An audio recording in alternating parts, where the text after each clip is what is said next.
Assalamualaikum warahmatullahi wabarakatuh.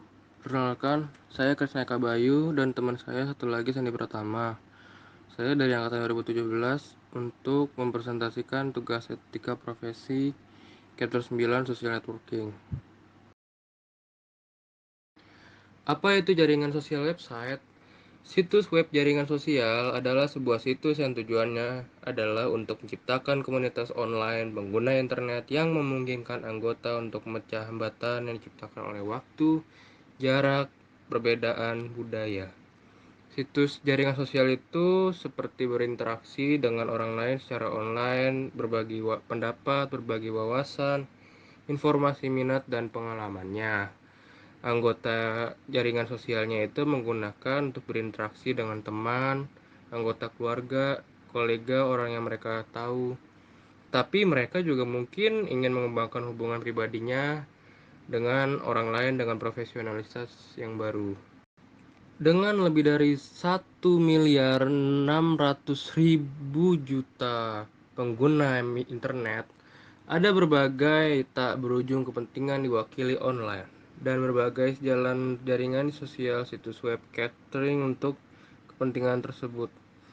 9 di Amerika Serikat, total menit per bulan yang dihabiskan di situs jaringan sosial meningkat 83% dari April 2008 sampai April 2009. Total menit di Facebook tumbuh dari 1.700.000.000 pada bulan April 2008 untuk 13.900.000.000 pada bulan April 2009. Membuat Facebook nomor satu situs web jaringan sosial ketika peringkat oleh total menit per bulan.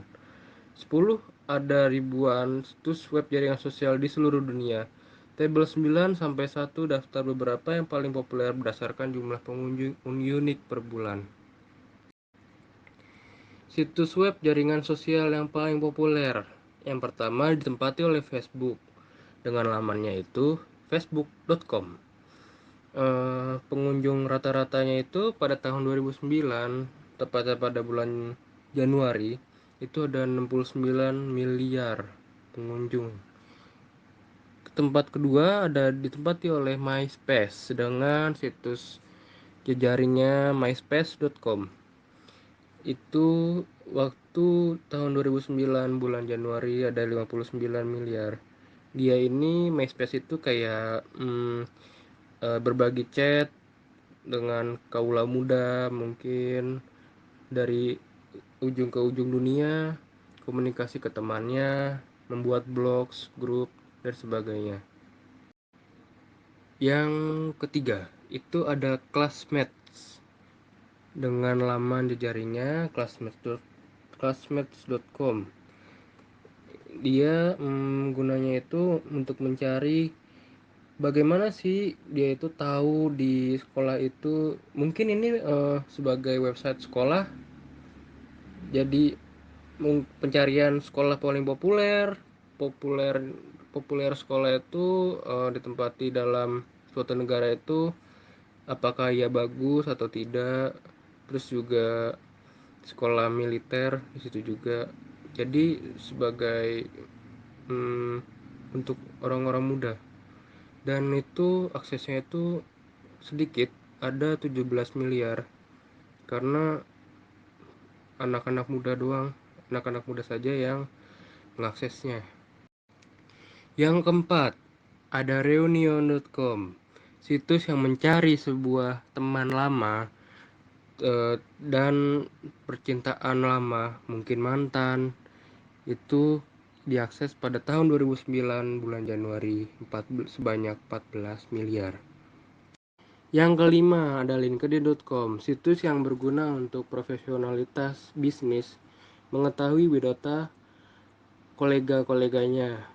Mungkin biodatanya itu seperti pekerjaan, terus jabatannya dia sendiri gitu, dan teman-temannya. Pada tahun 2009 itu 11 miliar yang mengakses. Yang keenam ada imeme.com, sebuah website yang meng-share sebuah musik, blogs, website, forums, join groups, dan foto profil dari seseorang. Itu diakses sebanyak 9 miliar pada bulan Januari tahun 2009. Yang ketujuh, ada Flickster, sebuah networking seperti jejaring sosial yang mendiskusikan seberapa rating movies itu berjalan, apakah bagus atau tidak, dan aktornya itu seberapa bagus, untuk meng-share dari beberapa member di situ. Dan pada tahun 2009 bulan Januari itu sudah diakses sebanyak 8 miliar.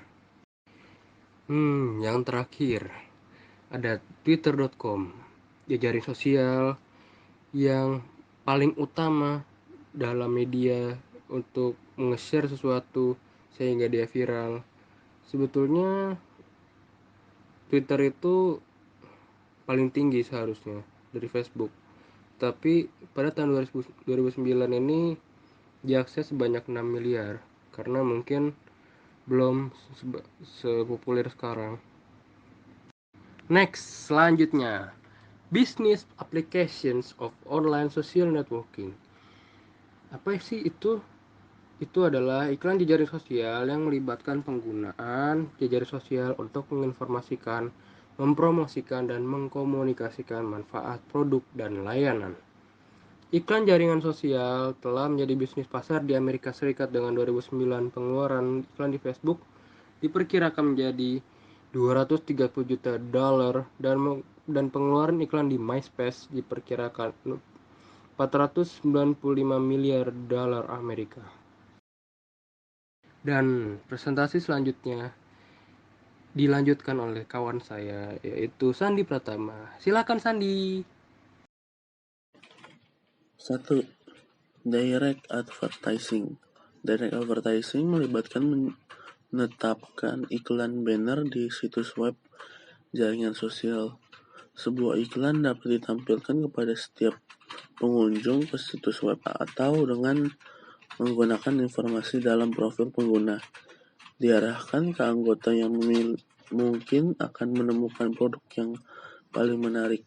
Dengan demikian, sebuah iklan untuk sebuah majalah baru di bersepeda gunung dapat diarahkan kepada individu pada jaringan sosial situs web yang laki yang berusia 18 tahun sampai 35 tahun dan yang mengekspresikan minat dalam bersepeda gunung lain di situs web jaringan sosial tidak akan melihatnya.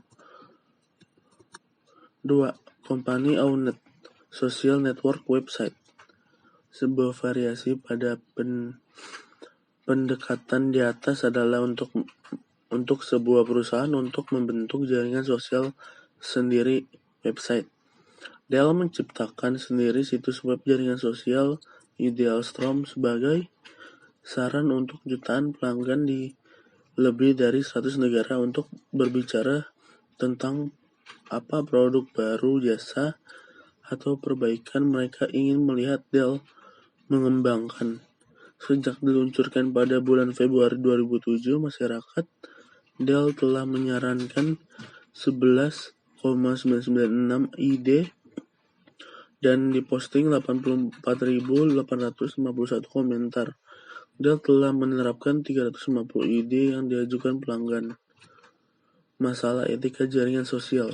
Di kalangan anak-anak atau remaja saat ini, kerap terjadi cyberbullying. Mungkin belum banyak yang mengetahui apa itu cyberbullying. Cyberbullying adalah segala bentuk kekerasan yang dialami anak atau remaja dan dilakukan teman seusia mereka melalui internet. Cyberbullying yaitu terjadi di mana seorang anak atau remaja diejek, dihina, diintimidasi, atau dipermalukan oleh anak atau remaja lain melalui media internet, teknologi digital, atau telepon seluler. Seiring dengan perkembangan zaman, perkembangan teknologi pun semakin canggih. Anak-anak remaja sekarang sudah mahir menggunakan teknologi dan mengakses internet. Sosial media saat ini sedang digandrungi oleh remaja. Dengan aktif sosial media, seorang anak bisa dinilai gaul oleh anak lainnya. Emosi remaja masih tergolong labil, sehingga mereka mengekspresikan diri dan tidak dapat mengontrol dirinya sampai bertindak bullying terhadap temannya sendiri, misalnya menghina atau mempermalukan teman sekolah melalui sosial media. Cyberstalking. Cyberstalking adalah kejahatan menggunakan internet atau alat elektronik lainnya untuk melecehkan seseorang.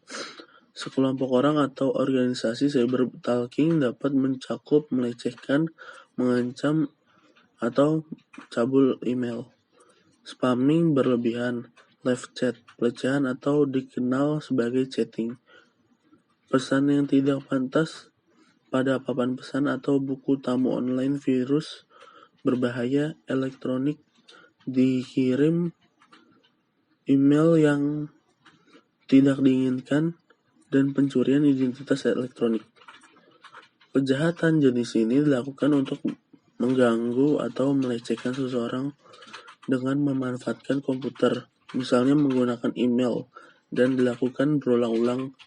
Kejahatan tersebut menyerupai teror yang ditunjukkan kepada seseorang dengan memanfaatkan media internet. Hal ini bisa jadi karena kemudahan dalam membuat email dengan alat tertentu tanpa harus menyertakan identitas diri yang sederhana. Tujuan cyberstalking adalah setiap tindakan kejahatan di dunia maya mempunyai maksud dan tujuan tertentu. Berikut ini adalah tujuan dari tindakan kejahatan yang dilakukan cyberstalking di antaranya. 1. Mengawasi aktivitas online korban via spyware, yaitu program yang dirancang untuk memata-matai komputer atau ponsel seseorang secara jarak jauh. 2. Melacak lokasi korban menggunakan teknologi GPS. 3. Mencegah dengan panggilan ponsel atau SMS seseorang. 4. Berkodok sebagai korban. 5. Mengawasi dan menonton aktivitas korban lewat kamera tersembunyi. Sekian dari kami, dari saya Krisnaka Baju dan Sandi Pratama. Assalamualaikum warahmatullahi wabarakatuh.